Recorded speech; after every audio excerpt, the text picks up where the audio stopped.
నమో భగవతే వాసుదేవాయ నమః. ఓం నమః శివాయ నమః. ఓం నమో నారాయణాయ నమః. ఓం మహా శక్తియే నమః. ఓం జగన్మాత లోకరక్షిణి.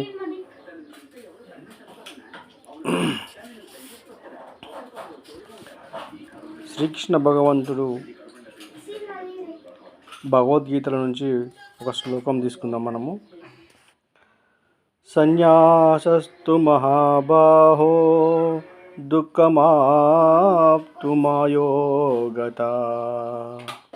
యోగయుక్తో మునిర్బ్రహ్మా నచిరేణాధిగచ్చతే.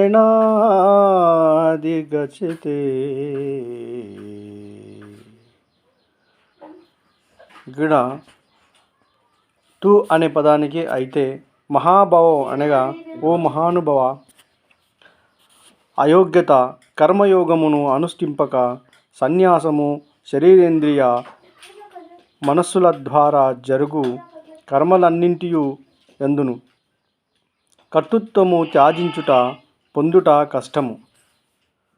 మనము చేయు కర్మయోగ పరబ్రహ్మ పరమాత్మను శీఘ్రముగా పొందును. ఓ అర్జున, కర్మయోగమును అనుష్ఠింపక సన్యాసము అనగా మనసు ఇంద్రియములు శరీరముల ద్వారా జరుగు కర్మలన్నింటి యందును కర్తృత్వమును త్యాజించుట కష్టము. భగవత్ స్వరూపమును మననము చేయు కర్మయోగి పరబ్రహ్మ పరమాత్మను శీఘ్రముగా పొందును.